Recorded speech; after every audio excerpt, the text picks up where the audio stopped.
Welcome back to the news, everyone. Right, 10.07 is due on the 21st of March, 10.1 is already on the PTR, and we might even have a leak for patch 10.2, which is a bit mad, isn't it? Yeah, Blizzard are going pretty hard on things. There's a lot of great new info. We've got amazing looking new tier sets. We've even found class weapons in the data mining and some big lore questions.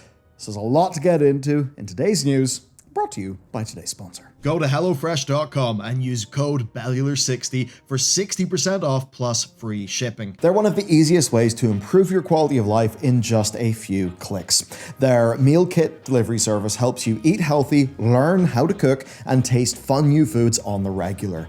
And for me, now that our game is out, I'm very much in fix my body mode, which means going to the gym with Matt, but also no processed food and no fast food.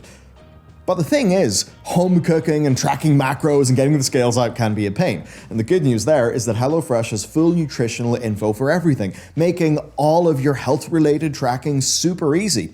They also have a range of dietitian-approved meals that are under 700 calories with a third of the sodium.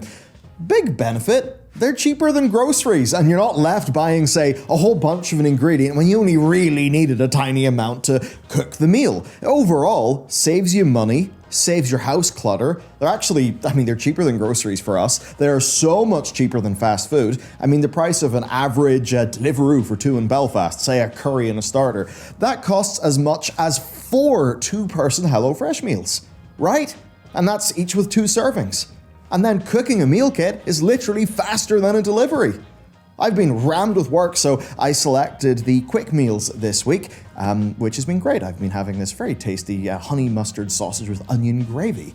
And overall, it's nice to know that while you're doing this, you're improving your cooking skills, you're learning new recipes, you're cutting down food waste and packaging waste at the same time. So, improve your quality of life and save some money at HelloFresh.com and use code BELLULAR60 for 60% off plus free shipping. Alright, first let's find our footing. So, more of the roadmap is filled in, and along with that, we got a new cinematic showing the end of patch 10.07, which is a bit odd because it hasn't came out yet. But per Blizzard, 10.07 is a prequel patch to 10.1 that is specifically meant to set up its plot beats, while of course giving us a whole bunch to do, an island to romp around in and all of that, so they ended up feeling comfortable showing us the cinematic so the 10.1 would make sense.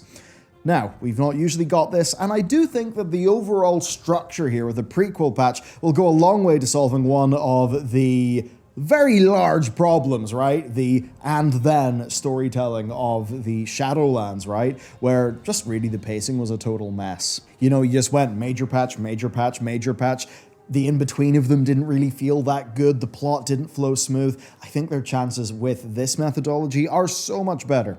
Now, Ian told me in our interview that this is because their larger team has allowed for basically a lot more parallelization of work, which does make sense. They are over 700 in terms of their headcount, which is kind of mad. Now, the cinematic sets up the 3 remaining Primal Incarnates and 10.1 that will be heading down to Aberrus, which is Neltharion's laboratory in the Zaralek Cavern, a larger-than-Zereth Mortis-sized patch zone that we'll all be able to seamlessly fly into without a loading screen from 3 points across the Isles.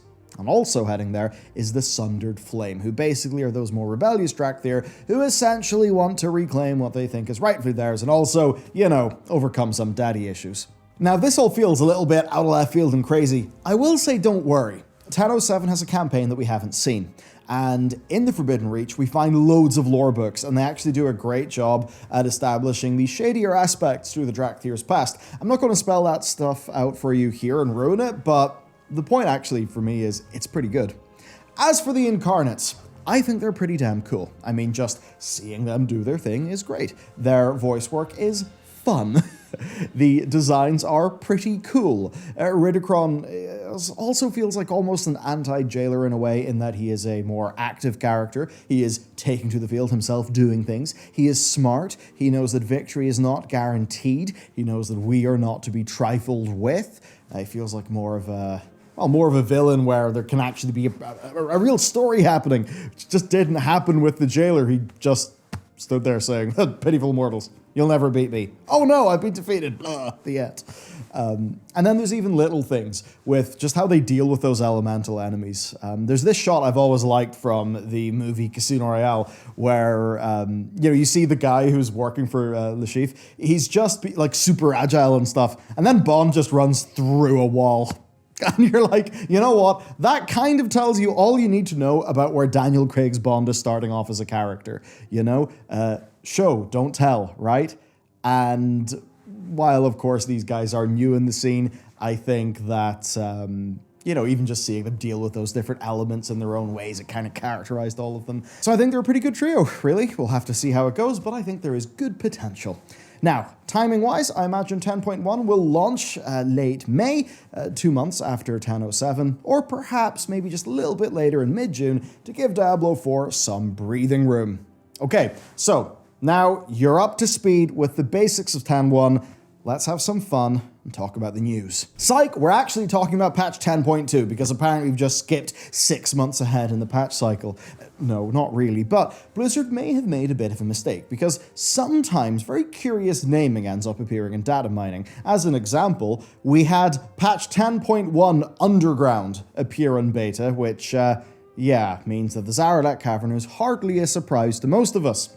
This time round, it's a glaive weapon icon that's just called Glaive 1H Emerald Dream Outdoor. Emerald Dream. You see, the new gear in this patch, or at least some of it, has basically the file name of Black Dragon Outdoor. So if 10.1 is Black Dragon Outdoor, is 10.2 going to be Emerald Dream Outdoor? So of course this rightly has people suspecting, or expecting perhaps, a Emerald Dream patch soon, and interviews, I think, can kind of line up with that, where in the interviews they said that 10.1 is the black and blue flight patch, a bit more so. But per those interviews, we will see more of the greens, the bronze, and the reds later on. So I'm thinking of patch 10.1 is very much the black flight and the blue flight in Zaralek. I think it does make a lot of sense if patch 10.2 then is dealing with the red dragons, the green dragons, all that life stuff, and the Emerald Dream. And of course, if the tier storyline is being advanced in 10.1, which it is, then perhaps there's also the Titanic aspect of the Emerald Dream. And then of course, patch 10.3, likely that would be Primal Incarnates finally dealing with them, Bronze Dragonflight, Morazon stuff. That makes sense to me. And of the Incarnates, it seems that Farak is the most involved in 10.1, but none of them are raid bosses, right? And it's kind of funny. I mean, I do think that Veranoth looks a little bit Winter Queenish. For some reason, I just feel like she would fit an Emerald Dream patch sort of well. Hard to say, but I'll tell you one thing. Can't help but remember how the Primalist Future Zone is engulfed in ice. Of course, ice, that's Veranoth's thing. I don't know, maybe she will show up with the bronze later on if the time stuff's connected. It's hard to say. But the Emerald Dream would make absolute sense as a place for us to go, at least based on what we understand, right? Where it is that the Emerald Dream essentially was kind of ordered from the fundamental plane of life by ANR.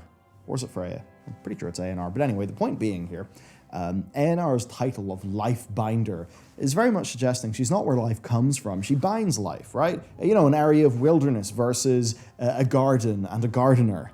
The Titans are all about that order, and if you look in the Emerald Dream, their fingerprints are everywhere. Like, look at these big golem dudes. Where'd they come from? So I think an Emerald Dream patch makes a lot of sense with the Night Elf storyline, the Green Dragon storyline, and Titan stuff.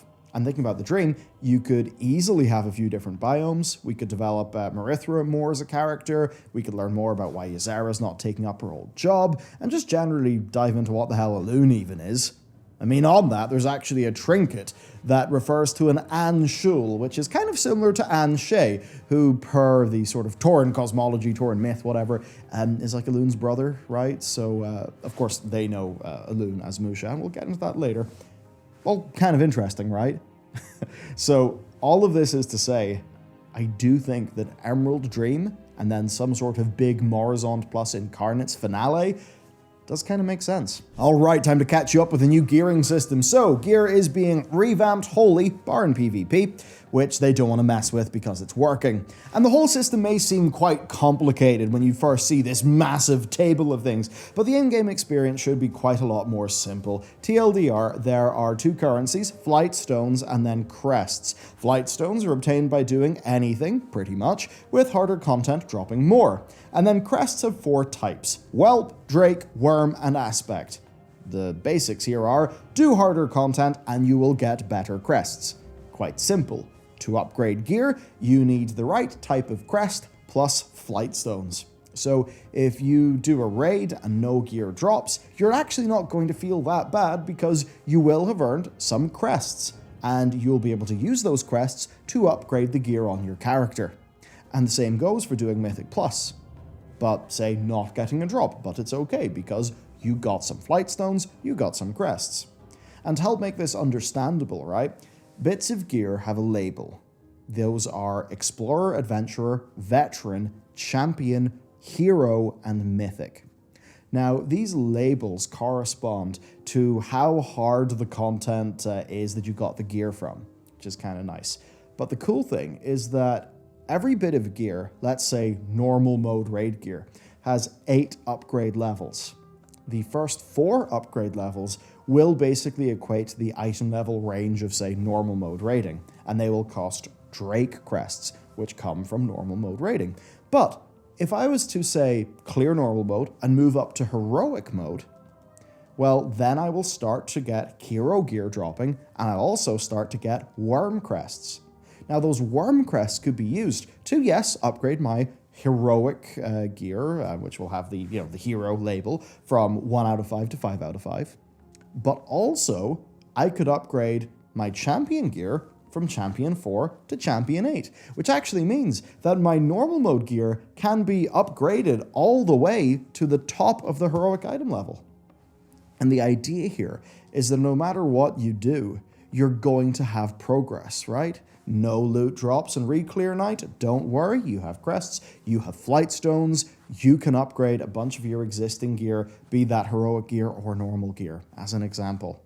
And then the catch-up here is brilliant. If you've already got a higher max item level in a slot than the item that you are upgrading, then the upgrades will cost 50% less flight stones, and they'll use no crests. And this even works for alts, but they will need the crests because Blizzard do actually want you to play the parts of the game. But still, the idea here that alt upgrade progression is that much faster by default, I think that really is fantastic. So this is a system that is a massive upgrade to the current experience, I think, at least in principle, and it represents a Blizzard that wants to make World of Warcraft as good as it can be as fast as they can, because normally a revamp like this would be saved for a new expansion, right? But instead, we're getting something of this scale in our first content patch. I mean, this time last expansion, what were we doing? We had a Blizzard that was scrambling to fix Torghast. We had a Blizzard that was building Korthia and doing domination shards. So in 2 years, things really have changed. All right, let's get visual. So class weapons. Yeah, you're looking at them now. These are a bunch of new, seemingly class weapons that have been data mined. Now, we've got no idea where these come from or anything like that. We don't know if they'll even be in 10.1, like obtainable in-game. But they do look cool, right?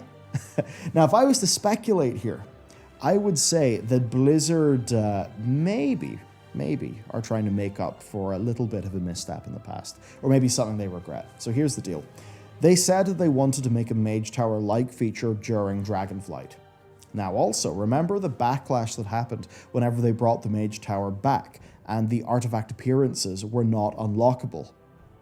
Well, what if Blizzard decided to kind of make these in response and queue them up for Dragonflight? So, I don't know, it's just a theory. I think they look pretty cool, and they certainly suggest we will be doing something related to our classes that will earn these, and that's kind of exciting.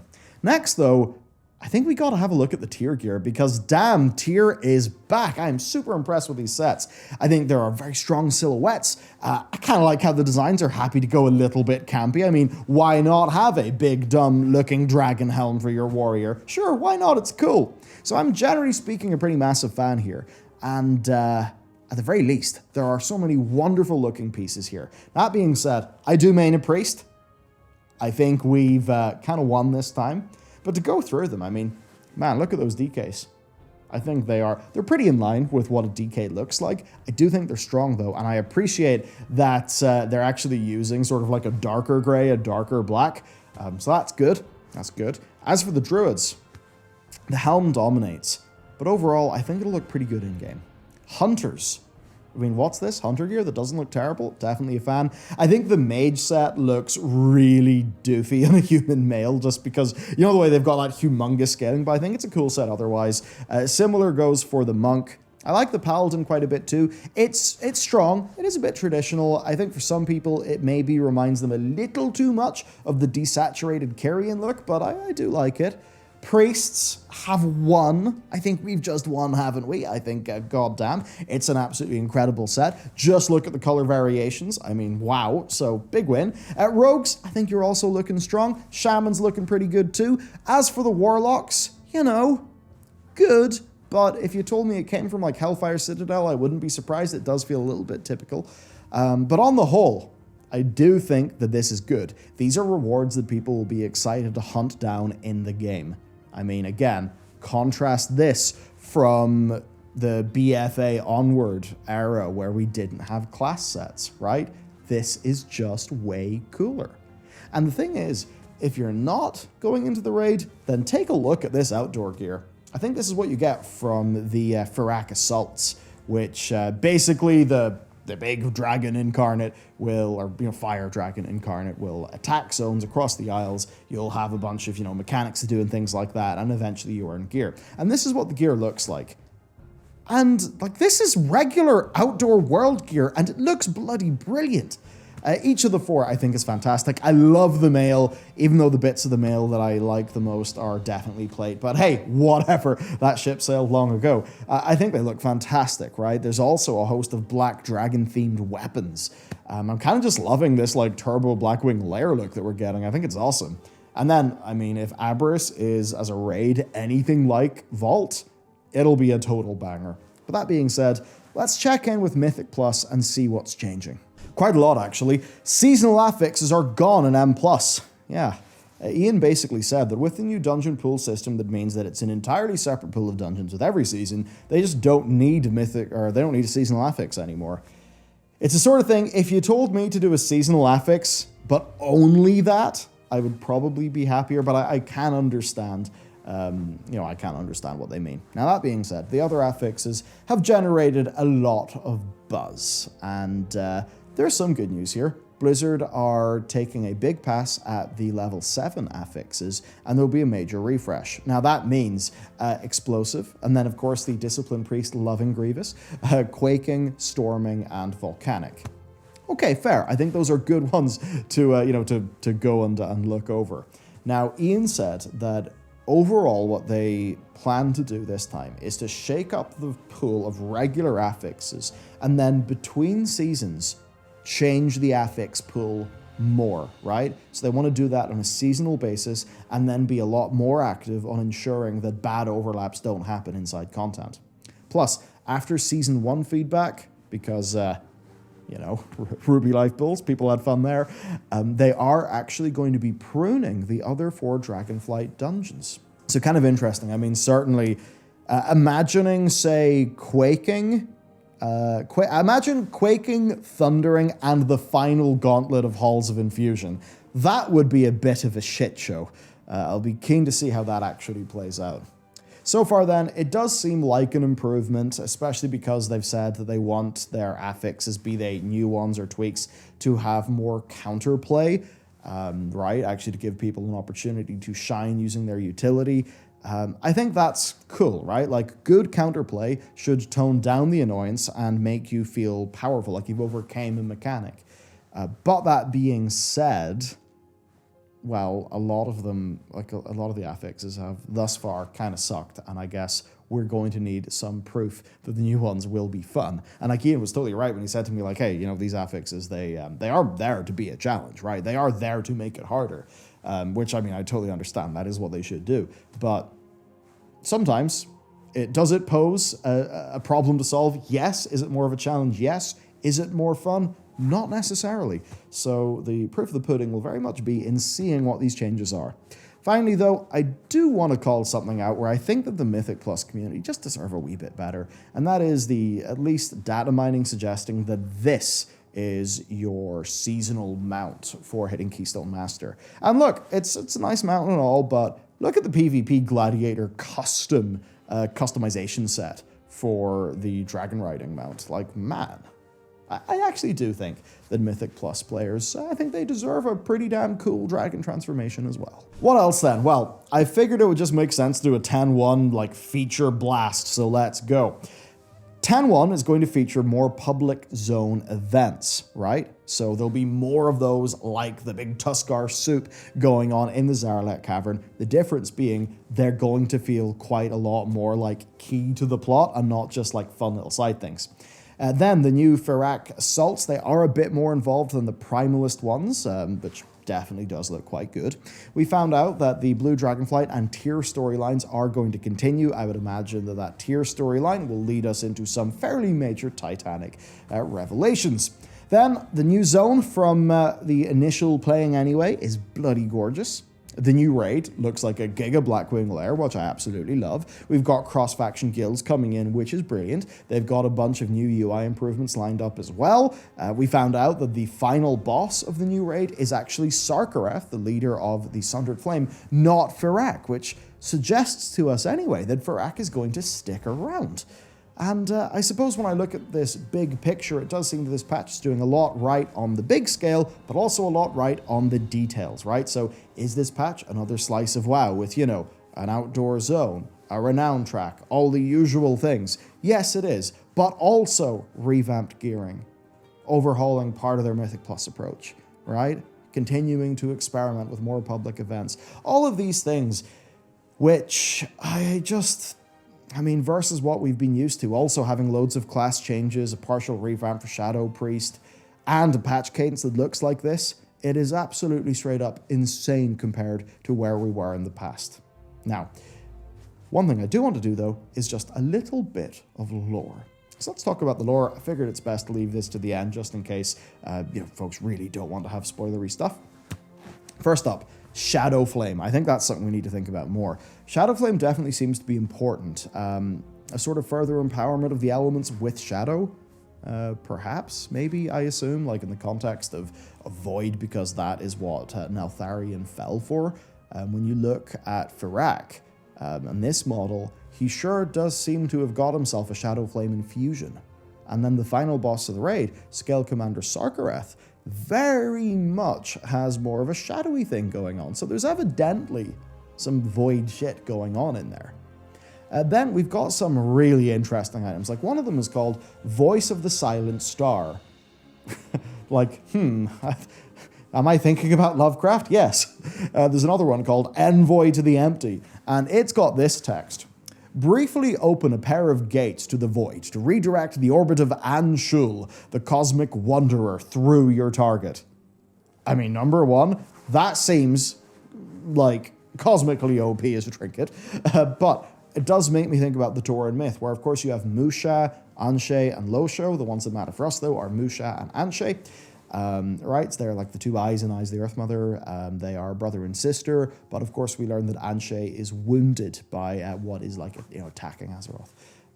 Musha, of course, is known to the Night Elves, but the Night Elves call her Elune. Obviously, she's associated with the moon, while Anshe is associated with the sun. However, I don't think anyone literally thinks that, oh yeah, the moon, that's Elune. Anshe, oh yeah, he's the sun. They're associated with those things, but evidently they are their own form of cosmic being, whatever they may be. So, the question then is, what the hell is Anshul? Is Anshul a fallen brother, right? Is Anshul now what Anshe goes by?